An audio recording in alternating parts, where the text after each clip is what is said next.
Olá pessoal, tudo bom? Eu sou a Karina Wagner e bem-vindos a mais um vídeo aqui do canal. E hoje nós vamos conversar sobre esse livro incrível, perfeito, que é O Conde de Monte Cristo, do Alexander Dumas. Sabe quando você termina um livro e sente que ele transformou a sua vida de leitor? Pois bem, isso aconteceu comigo assim que eu finalizei essa leitura. É um livro que me marcou demais e se ele não somente está entre os meus favoritos da vida, como eu ouso a dizer que ele se tornou o meu favorito da vida, porque realmente é uma leitura que me prendeu do início ao fim. E nesse vídeo eu quero te convencer a mergulhar também nesse clássico o quanto antes, a não postergar isso, como eu posterguei tanto tempo para ler. Então eu quero conversar com vocês aqui sem spoiler, ao contrário do que eu fiz em outros vídeos aqui do canal, em que eu compartilhei com vocês um diário de leitura. Esse livro aqui, ele é dividido em 6 partes, então a cada 2 partes eu trouxe um diário de leitura, falando capítulo a capítulo ali, com spoilers. Então, assim que você terminar esse vídeo, você vai pegar ali, correr para pegar sua edição da estante, ou adquirir uma, pegar essa leitura, e depois você volta aqui para acompanhar, né, a playlist aqui com tudo detalhadinho pra gente conversar nos comentários, enfim. Tem muita coisa aqui no canal falando do Conde de Monte Cristo e nem tão cedo eu vou parar de panfletar esse livro aqui. Então é melhor você assistir logo esse vídeo aqui, porque para vocês pegarem por que vocês devem ler esse livro, né? O que ele tem de tão interessante, além de ser uma história de aventura. Aqui nós temos um livro, né, que vai falar muito de vingança, mas também de justiça, de conhecimento, de sabedoria e muito de Deus. Então, Deus é muito citado aqui no livro e é bem forte a maneira como isso se comporta. Afinal de contas, primeiramente, a questão do conhecimento também é bem importante, que mostra como que ele nos leva, como que o conhecimento é libertador e nos leva para lugares inimagináveis. Assim como a questão da figura de Deus, como ela aparece ao longo desse livro, de formas bem diferentes, de acordo com que o personagem principal, né? A gente vai falar mais sobre isso aqui na minutagem do vídeo, eu vou falar mais do enredo, mas do nosso protagonista, né, o Edmond Dantes, o Conde de Monte Cristo. À medida que ele vai passando por situações diferentes de sua vida, a figura de Deus, como ela vai se comportando e como vai sendo referenciada aqui ao longo da história. Então nós temos inicialmente um Deus ali que vai lhe dar conforto na figura de uma amizade enquanto ele estiver ali no momento dele de prisão, né, após das injustiças sofridas. Então ele vai ter um momento ali de muito desespero, muita angústia, em que vai estar sozinho, em uma amizade de um abade, o abade Faria, vai lhe dar muito conforto, vai lhe proporcionar conhecimento, sabedoria, e inclusive essa sabedoria divina de alguma forma, né, tanto na figura como por ser um abade em si, o conhecimento que ele proporciona por isso, mas conhecimentos, assim, gerais, tá? Então, de cultura, de toda forma possível que vocês possam imaginar como que esse homem vai aprender nessa prisão. Então, é bem bacana de acompanhar isso.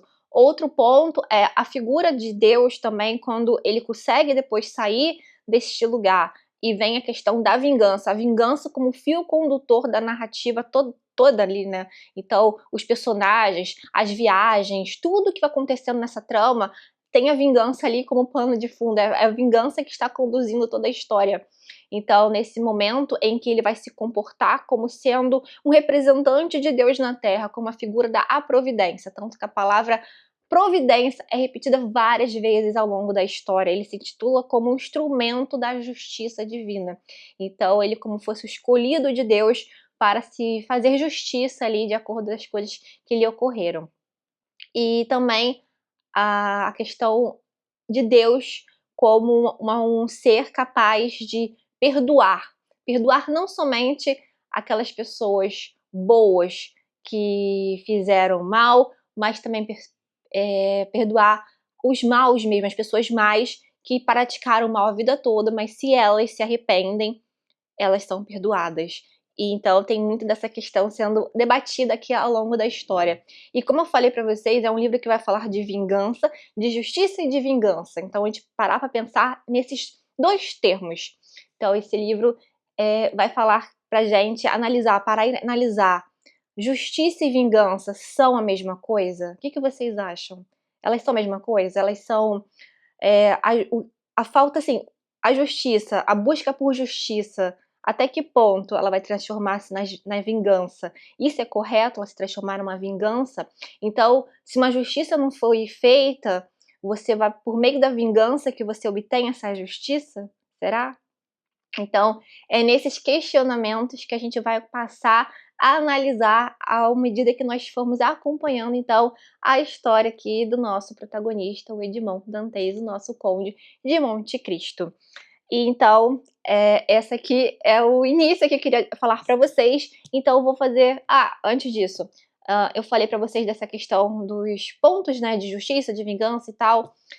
Então, uma das coisas que eu até vou mostrar pra vocês o quanto isso é bem marcante no livro, aqui as flags que eu utilizei, né, os coloridos aqui do color code que eu utilizei aqui para essa leitura, eu sinalizei bem isso. Então as flags verdes aqui mostrando a questão de Deus, de esperança, as flags aqui vermelha mostrando a questão da vingança. Então eu vou mostrar pra vocês ao final do vídeo, mais assim, por dentro dessa edição, então vocês vão ver mais detalhes, mas só pra vocês perceberem pela quantidade aqui, de acordo com os acontecimentos, né, como que tem uma parte aqui que vai ficando bem vermelha, porque a vingança vai ficando bem forte ali, mas também o verde ali vai aparecendo, Deus vai vindo essa figura ali para trazer muito conforto e esperança. Então, vou falar mais depois dessa edição, mais na frente, tá? Então, olha aqui na minutagem. Agora vamos ao enredo. Então eu tô até aqui com várias ajudas aqui possíveis para não esquecer as coisas para falar com vocês, mas com prudência, claro, não vou dar spoilers, fiquem tranquilos, tá, com vocês. E mesmo que vocês saibam de algum acontecimento que não vai ser o caso por esse vídeo, tá? Isso não tira, gente, pelo amor de Deus. Nessa edição aqui são quase 1.200 páginas. Então um acontecimento você não tem como tirar a forma como que você vai apreciar essa leitura, tá bom? Então, esse livro aqui ele foi publicado entre 1844 e 1846 no formato de folhetim. Então, justamente por ser esse formato, ele era um livro escrito para o povo mesmo. Então, ele foi um grande sucesso ali pela população, né, pela questão do povo mesmo.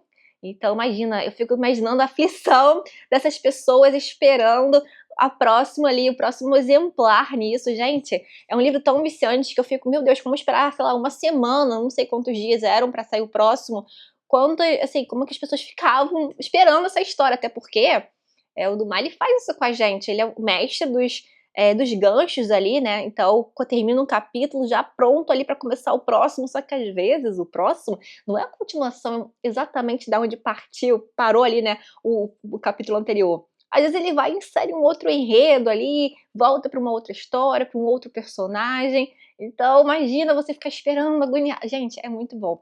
A escrita do Dumas é maravilhosa, mas aqui focando na questão do enredo, então, a história ela vai se passar em 1815, então nós temos o fim já da Revolução Francesa, Napoleão Bonaparte está exilado na ilha de Elba.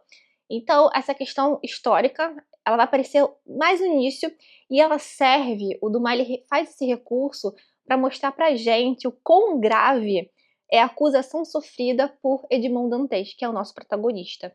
Então, a acusação dele envolve essa questão de ser considerado um agente bonapartista, numa época em que o Napoleão Bonaparte estava exilado e a monarquia que estava no poder. Nessa época estava toda hora alternando e tal, acontecia umas mudanças, a gente vai acompanhar isso logo no início, mas calma, vocês não precisam estarem afiados em história para entender. Essa edição, por exemplo, tem várias notas de rodapé explicando várias passagens. Então, é mais mesmo assim esse início para mostrar pra gente o quão grave eram os acontecimentos e o quão grave essas pessoas envolvidas nessa injustiça ali, nessa conspiração contra o Edmond sabiam o que elas estavam fazendo, né, pelo contexto histórico que eles estão inseridos ali, tá bom? Então, como eu disse pra vocês, essa história então se passa nessa época de 1815, então o próprio Dumas então ele volta ali na época porque ele estava querendo fazer inclusive algumas denúncias e tal. Então a gente vai acompanhar aqui a história de Edmond Dantes, um jovem marinheiro ingênuo, vocês vão ver o quão ingênuo ele é no início, tá? E aquilo ali você fica: "Nossa, meu Deus, como pode ele não ter visto essas pessoas?". Inclusive, em algumas passagens, ele fala como ingênuo eu fui, como que pessoas que depois ele vai reencontrar, ele fala assim: "Como que eu não vi? Porque eu vendo hoje, claramente vê que essa pessoa é dessa forma".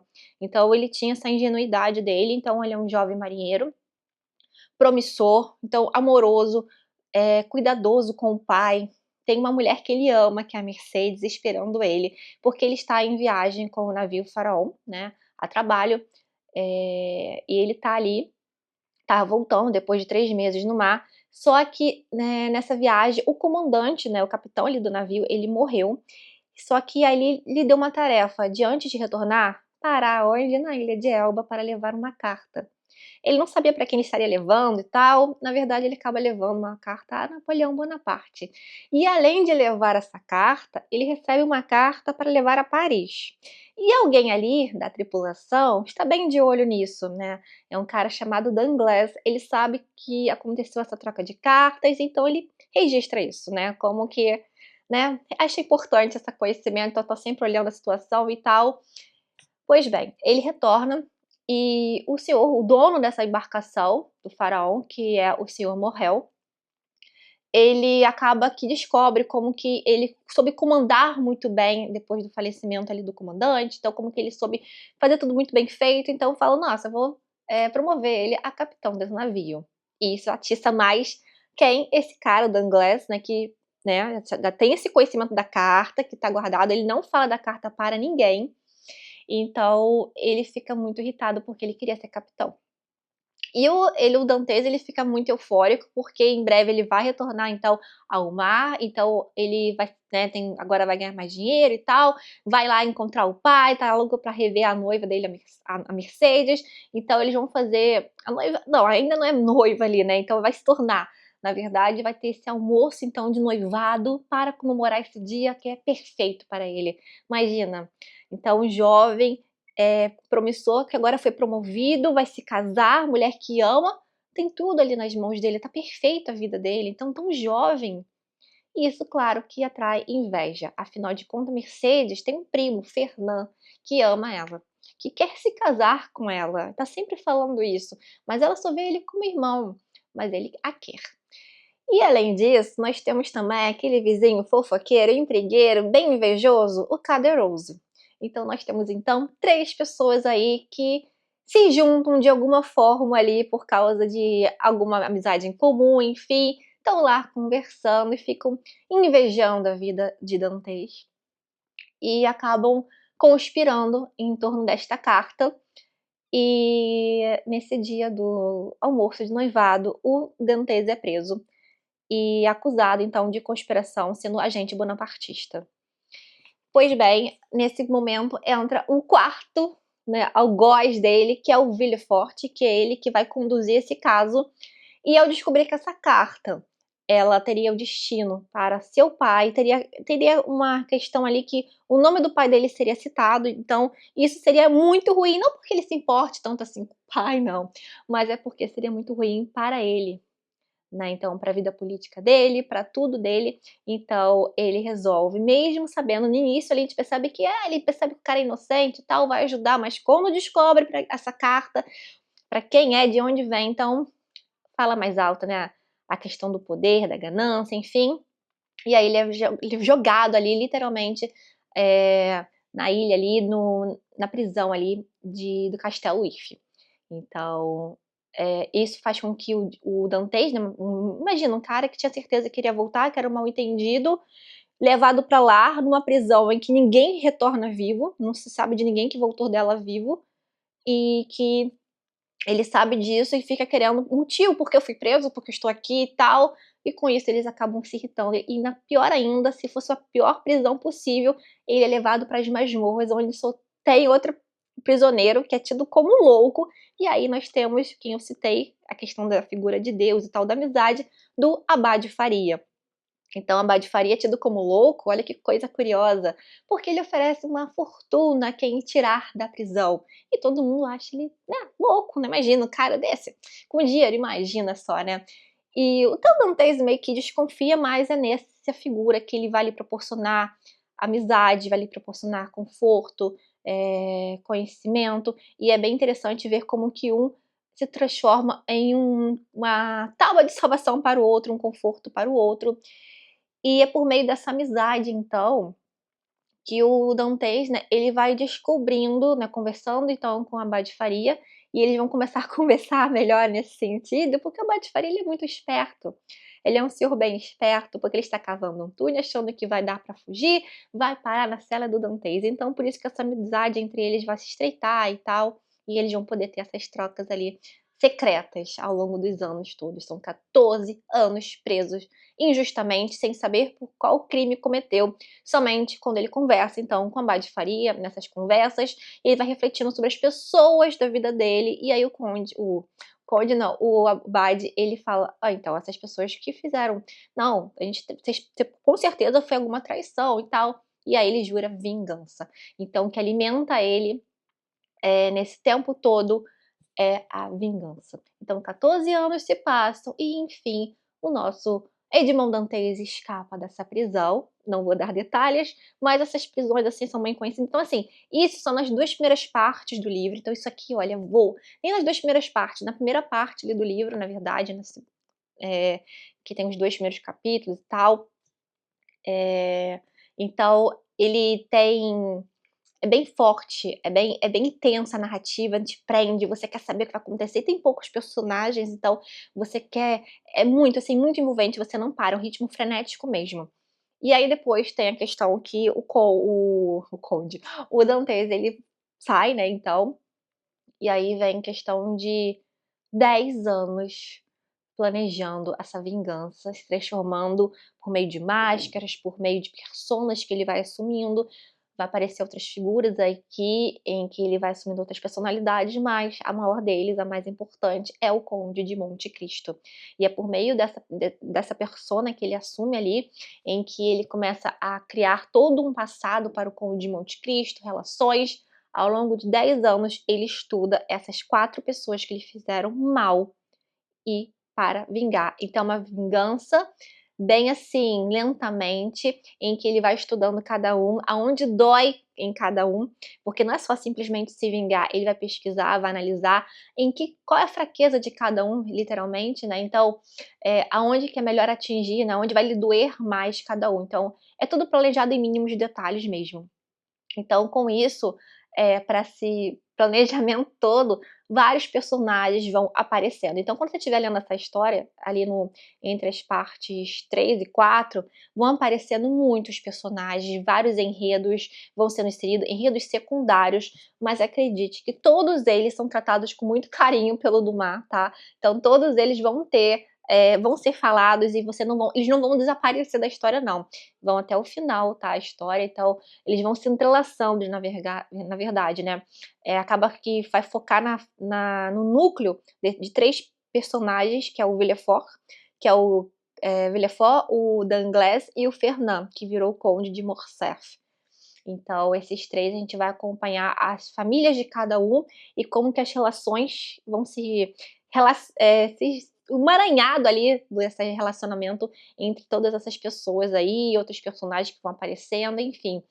Inclusive, eu mostrei no diário de leitura que eu fiz um mapa de personagens, então justamente para lembrar a relação entre eles, mas podem ficar calmas, porque quanto mais a gente vai lendo ali, a gente vai pegando, vai relembrando qual personagem está vinculado a quem. No início só bem que assusta, mas enquanto você vai lendo ali, principalmente nas partes 5 e 6, que cada personagem aí que você vai mostrando quando eles se encontram, né, quando vai se estabelecendo as ligações entre eles, quando vai fazendo sentido, então você percebe isso claramente, então você consegue fixar bem essas coisas que vão acontecendo. Então, assim, é maravilhoso, como eu disse pra vocês, e são 10 anos planejando essa vingança. Imagina o quão nível de detalhes que vai ter isso.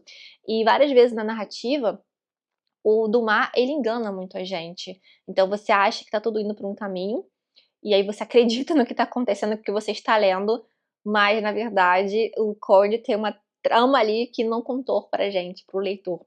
Então, é bem interessante como isso tudo é acompanhado, então a gente fica torcendo por essa vingança, a gente quer esse retorno triunfal, do Conde de Monte Cristo, a gente quer o Conde se revelando, olha, eu sou o Edmond Dantes, aquele que vocês fizeram isso, aquilo, você torce por isso, você torce juntamente com ele pela vingança. Então, esse é o enredo do livro. Isso é só um pouco do que eu falei, assim, é um pouquinho, sabe, gente? É um pouquinho mesmo.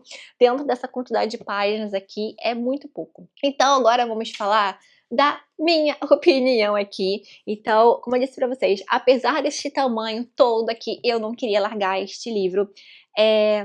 Como eu disse, a escrita do Dumas te prende, ele te faz cúmplice e ele também te surpreende. Então tem que ter essa questão meio que não é um romance policial, tá? Mas ele tem aquele quê da investigação, aquele quê de que você, peraí, o que aconteceu com esse personagem? Peraí, ah, então ele se regenerou? Não, peraí, caramba! Não acredito que o Conde fez isso. Então, tudo tem o dedo do Conde. Como eu disse pra vocês, ele vai olhando as fraquezas de cada um e a verdade, o que é bem interessante, o que o Conde ele não faz nada com as próprias mãos diretamente, né, então ele não vai lá e se vinga diretamente. Ele criou essa rede toda, porque ele descobre, né, cada um, como que tá cada um e tal, e aí ele vai atingindo, vai por fora, vai pelas bordas, né. A vingança é um prato que se come frio, não é verdade? Então ele vai fazendo isso. Então ele vai sem pressa nenhuma, vai saboreando isso e tal. Então é bem bacana também de acompanhar. E aí com isso, outra coisa que eu falei pra vocês dos ganchos, isso também é uma coisa que pega você bastante. Então você tá ali lendo e aí você: "Caramba, não acredito que o capítulo acabou assim. Ai, eu quero mais um capítulo", sabe aquela literalmente aquela frase: "Só mais um capítulo"? Esse livro é representação com certeza disso. Então você às vezes olhava assim, sabe aquela com certeza vocês já fizeram isso. "Espera aí, eu tô no capítulo tal. Deixa eu ver quantas páginas faltam pro próximo capítulo pra ver se eu começo logo", porque às vezes eu estava cansada assim, falei: "Ai não, eu quero espera aí, deixa eu dar uma olhadinha aí não que acho que dá pra ler mais um pouquinho", porque eu sou dessas, né, eu não queria terminar no meio do capítulo porque a história tá tão, ó, maravilhosa, e eu queria ler mais um capítulo. Então, é muito assim, esse livro traz isso, esse apego aos personagens, acho que é isso, acho que fazia tempo que eu não pegava uma história tão apegada, torcendo, e como eu disse também, os personagens eles não são esquecidos. Então, é claro, né, o Numa ele ganhava por linha, então é uma leitura que apesar de ser longa, tem muitos diálogos. Então, o Dumas, a gente pode pensar: "Ah, ele tá só enrolando com esses personagens, com esse enredo", tem hora que você tá tão compenetrado ali na história, que os personagens vão aparecendo ali, aí você fala: "Ah, ele tá só botando ali um monte de coisa ali". Não, gente, faz sentido e é gostoso de acompanhar, tá, você não se cansa. Pode ser um momento, assim, muito assim, uma página ou outra que vai, tipo, dar uma cansadinha, uma explicação ou outra, mas assim, em vista da quantidade de informação, de acontecimentos aqui, isso é nada, gente. Isso é nada questão de te irritar ao ponto de querer largar, de parar a leitura, não, tá? É uma questão, assim, só um ponto muito, assim, muito para se considerar, assim, bem espaçado. Só que uma coisa interessante de falar é que a questão, como eu falei pra vocês, que a vingança é que vai permear esse livro, né, que vai ser o fio condutor da narrativa. E vai fazer a gente pensar várias vezes a que ponto a vingança ela vale a pena. Então, quando a gente quer se vingar de alguém, ela primeiramente que essa pessoa ela não é 100% ruim. Ela nos fez um mal, mas ela também tem o lado bom. Acredito que muitas das pessoas têm o seu lado bom, né, ninguém é 100% mal. E elas têm família, têm outras relações, então é isso que a gente vai descobrindo isso, né, à medida que vai lendo o livro, e aí você percebe que você tem uns personagens ali que você não detesta tanto, né, mas esse personagem tem a ver com essas pessoas que a gente tá querendo que o Conde se vingue. Então quando a gente acaba se vingando de uma pessoa, a gente acaba se vingando de várias outras pessoas juntas, porque elas são atingidas de alguma forma, os inocentes acabam sendo atingidos. Então, esse livro mostra isso, até que ponto a vingança ela vale, né, mostrando que justiça e vingança são coisas bem diferentes, mostrando que a vingança ela vai acabando deixando o Dantes bem exausto. Ele começa a se perder, você fica meio que assim: "Será se não existe nada do Dantes na figura do conde? Será se ele não tem aquela", né, porque ele, claro, não é mais ingênuo, ele aprendeu muito com esses anos de sofrimento. Mas será se não tem aquele sentimento, aquela alguma coisa da pureza, sabe, de olhar para uma pessoa e amar mesmo, algo libertador para ele, porque ele saiu da prisão do Castelo de If, mas ele não se libertou. Tem uma frase, inclusive, da adaptação de 2002, que a gente já vai conversar sobre as adaptações rapidinho, que é mais ou menos assim, que é bem no final, que eu lembro bastante disso. "Eu comprei essa ilha pensando um dia em demolir, mas o que eu quero hoje é tirar esse castelo de mim". Alguma coisa desse estilo. Então é isso exatamente, ele precisa tirar as memórias do que ele passou naqueles anos no castelo de If dele, né, ele tem que tirar isso dele para poder ser feliz. E acreditar que ainda é possível ser feliz apesar de tudo que aconteceu. Então realmente é bem forte isso, então ele vai o livro toca isso muito na gente, nesse emocional, e a gente vai refletindo junto. Então, inclusive eu até anotei aqui, ó, tem várias citações aqui literárias, né, inclusive a Shakespeare bastante. E olha aqui, ó, segundo Shakespeare, né, "O contrário de injustiça não é justiça, mas sim o amor. Porque toda justiça que não se pratica por amor não é justiça, é vingança". Então é justamente isso, exatamente como a gente escutava ali no Chaves, né, a vingança nunca é plena, ela mata a alma e a envenena. Então até que ponto a vingança ela na verdade nos transforma também. Será se ao buscar a vingança, o conde aí, ele não estava se transformando talvez em um deles, né, que queria alguma coisa por querer, né, muito aquilo? Então a gente vai torcendo no início e fica naquela coisa, depois a gente começa a ter esses pensamentos, porque aparecem também esses pensamentos para o Conde. E assim, de forma geral, como eu disse pra vocês, os personagens a gente torce, tem histórias que é interessante acompanhar, de filha de personagem, por exemplo.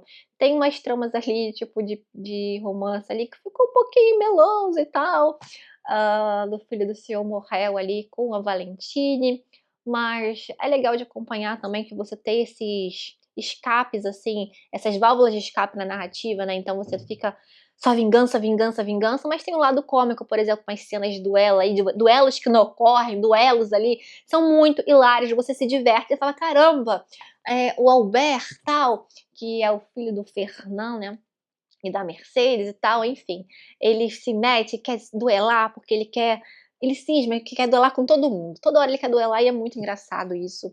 E tem esse alívio cômico que é muito bom, e também a questão que você vê que algumas atitudes o Conde, ele ainda tem afeto por as pessoas, principalmente pela família do cara, né, do senhor Morrel, que é quem ele tinha promovido lá atrás a capitão do faraó e tal, ele ajudando a família dele, e como ele tem amor ali aos filhos dele e tal. E aí isso é um alívio que a gente dá, mostrando que não se perdeu plenamente ali, e a gente luta por essa redenção, por essa paz aí, por esse perdão, por essa esperança, enfim, é muito bom de acompanhar isso. É um livro transformador, como eu disse pra vocês, então tem a aventura em si, tem um romance, tem muito disso, mas tem muita reflexão sobre sistemas de justiça, de vingança, de Deus, de esperança mesmo. Então, porque muitas dessas coisas de injustiça acontecem com a gente, tá, e a gente se sente muitas vezes querendo, sabe, desejando que essa pessoa ou algo aconteça, não é que algo aconteça com essa pessoa diretamente, mas, ai, tipo assim, a gente às vezes pensa assim: "Ai, essa pessoa precisa passar pelo que eu passei, essa pessoa só estando na minha pele pra entender o que eu tô passando", sabe, essas coisas que a gente pensa, assim, às vezes? E aí esse livro mostra esses detalhes, assim, é bem tocante pra mim.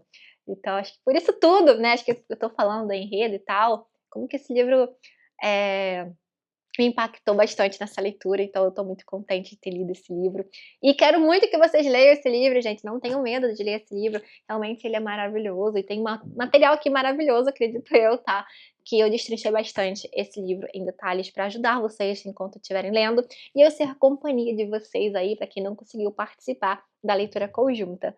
Então eu tô bem contente. Agora vamos falar então sobre as adaptações. Então esse livro ele é bastante adaptado a essa história, acredito que muitos de vocês, quem não tenha lido ainda, eu mesma quando não tinha lido, eu já conhecia alguma parte dessa história, né, então porque um dos meus filmes favoritos, e muitas pessoas, inclusive, já citaram isso quando vão falar desse livro, quando estava conversando sobre isso, é uma adaptação de 2002, Eu amo aquele filme, já assisti várias vezes, e na época quando assisti, gente, como eu fiquei fascinada. E, assim, eu gosto muito daquele filme. E se você assistiu, eu acho que quando eu falei já em diário de leitura e tal, alguns de vocês já me perguntaram se vale a pena, porque às vezes acontece isso, gente, sempre vai valer a pena ler o livro, tá? Pelo menos 99,9% das vezes o livro é melhor do que o filme. Tem aquelas exceções, né, bem grandes ali, mas realmente, o 2002 pra mim é um filme maravilhoso, só que quando eu fui ler, eu já sabia que a história do livro, claro, é diferente, mas é bem diferente algumas coisas ali, e eu já fui sem pretensões pra alguns assim, sem, expectativas pra alguns desfechos, tá. Então, meio que eu tinha algum spoiler de alguma coisa muito específica ali. Mas, assim, o livro ele me surpreendeu bastante. Então mesmo eu amando aquele livro, mesmo sendo um momento ali que vai totalmente diferente, eu continuei amando o filme, continuo amando o livro. Então pra mim como fossem 2 histórias contadas de forma diferente, mas que elas querem transmitir a mesma ideia. Então eu pensei assim, né, elas querem transmitir o mesmo sentimento, a mesma torcida, os mesmos debates e contadas de formas bem diferentes. Então eu continuo amando muito aquele filme e amo demais esse livro.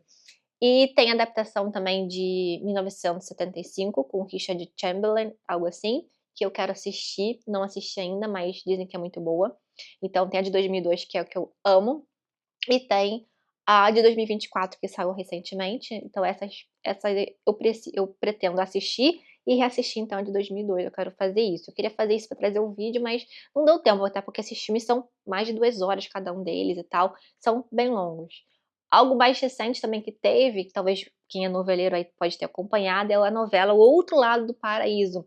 Então essa cena, desde o início do livro, em que tem a questão da injustiça cometida com Edmond Dantes, em que é preso e que ele quer sair, faz amizade com uma pessoa mais velha, que ele passa sabedoria, conhecimento. Então, a novela tinha muito isso. A figura da personagem Clara, a Bianca Bin, né, em que ela é levada a um hospício e também tem um grupo de pessoas que participa da interdição dela e de um lugar que ela não tem como fugir, faz amizade com uma senhora também da alta sociedade e que vai lhe passar conhecimento e tal, fortuna ali relacionada, enfim. Tem um pouco disso nessa história. E também dessa sede de vingança, e você também fica torcendo muito para aquela parte ali em que ela fala: "É um prazer, você não sabe o que é o prazer de estar de volta?". Tipo assim, então você fica torcendo muito para o Conde nessa parte também se revelar para cada um deles. Então, o que eu acho é o seguinte, eu ainda não assisti essas outras adaptações, mas eu acho que o que seria muito bom nesse caso desse livro, seria uma série na Netflix, alguma coisa do tipo, né, uma série aí que daria pra inserir esses personagens. Como que são muitos personagens, um filme não vai comportar isso tudo, até porque você não vai conseguir dar os desfechos necessários. Então, uma série talvez, uma coisa bem feita, seria sensacional, porque realmente é uma obra que maravilhosa e, assim, ai, zero defeitos, gente, eu amei demais esse livro, assim, e mesmo. E agora eu quero mostrar pra vocês, falar um pouco a respeito dessa minha edição, tá. Como eu disse pra vocês no início, eu li essa edição aqui, é do Clube de Literatura Clássica, e eu gostei muito dela quando chegou aqui pra mim, tá. Eu recebi do clube, tá. Não é publi nada, o que eu tenho com eles é só uma parceria, tem cupom de desconto aqui pra vocês, caso vocês queiram depois. Nem sempre tá disponível essas edições que eu mostro pra vocês, mas assinando o plano anual e tal, enfim, vocês conseguem fazer a visita na loja. Isso nesse momento que eu estou gravando o vídeo, tá, a gente nunca sabe quando as normas vão mudar, mas você assinante anual, tal, você tem acesso à lojinha lá do clube e você pode comprar edições que tiverem disponíveis no momento. No momento que eu tô gravando, eu acho não, espera aí, eu acho que o Conde tá disponível? Não sei, depois eu corrijo aqui pra vocês direitinho, tá. Mas enfim, vocês conseguem acompanhar essa história também. A edição da Zahar é muito prestigiada, a tradução dela, se não me engano, ela ganhou o prêmio Jabuti, tá, que é maravilhosa. Até então eu tinha edição eu tenho a edição da Zahar, e eu ia ler por ela, pelo box, tá.